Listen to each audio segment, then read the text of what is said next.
Est-ce que tu es assis auprès de ton époux et auprès de ton If you are épouse? sitting by him or Si tu es her, assis auprès de ton époux ou ton épouse, tell him, dis-lui, tell her, dis-lui, honey, chérie, chérie, you are not going anywhere. tu ne vas nulle part. I'm also.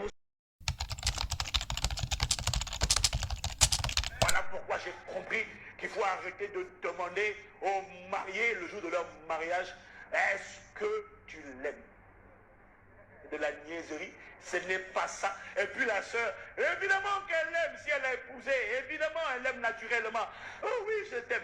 Ce n'est plus la question qu'on doit poser, on doit revoir tous les registres, on doit demander aux mariés, est-ce que tu es prêt à respecter les lois qui régissent le fonctionnement correct de cette institution?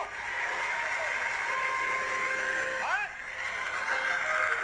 Parce qu'on en a assez de voir des mariés gamins, égoïstes, égocentriques, brutaux, démantelés. Si c'est moi qui t'ai marié, je vais te taper avec le balai.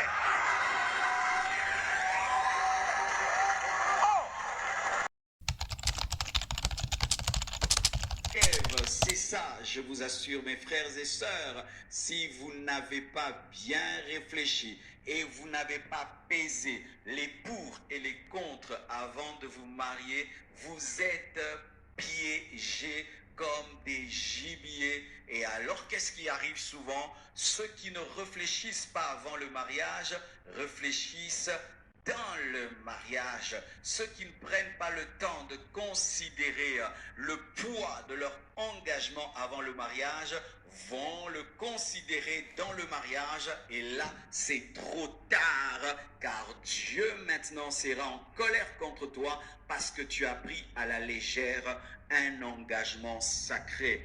Tu ne te maries pas qu'à un homme, tu ne te maries pas qu'à une femme, tu ne promets pas seulement à un homme, à une femme des choses, tu le promets à Dieu. C'est un vœu devant Dieu. Lorsque tu promets à une femme la fidélité, de la chérir, de la protéger, jusqu'à ce que la mort vous sépare, le premier témoin de tes paroles n'est pas ton père, n'est pas ta mère, n'est pas le pasteur, n'est même pas ton conjoint ni ta conjointe, c'est Dieu, c'est Dieu, c'est Dieu.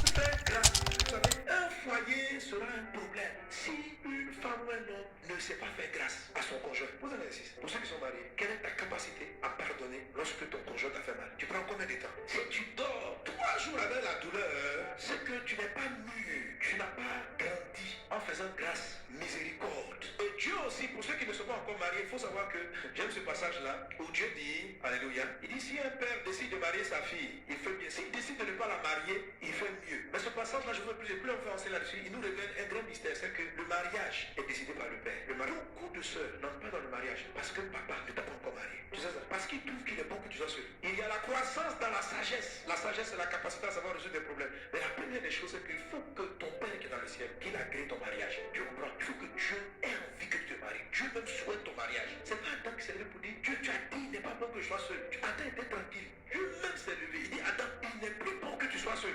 Le mariage, c'est pour les gens mûrs. C'est-à-dire des personnes qui ont suffisamment de sagesse, c'est-à-dire capables de regarder des problèmes en face et dire, il faut qu'on lève. La Bible dit que si deux valent mieux que si un tombe, l'autre le relève, ça veut dire que les deux conjoints doivent être capables de savoir comment relever le conjoint lorsqu'il faiblit. C'est-à-dire que la femme ou l'homme rentrant dans le mariage doit s'apprêter à résoudre des problèmes. La Bible dit que celui qui réfléchit sur les choses trouve le bonheur. Le bonheur conjugal se trouve dans l'art de la réflexion.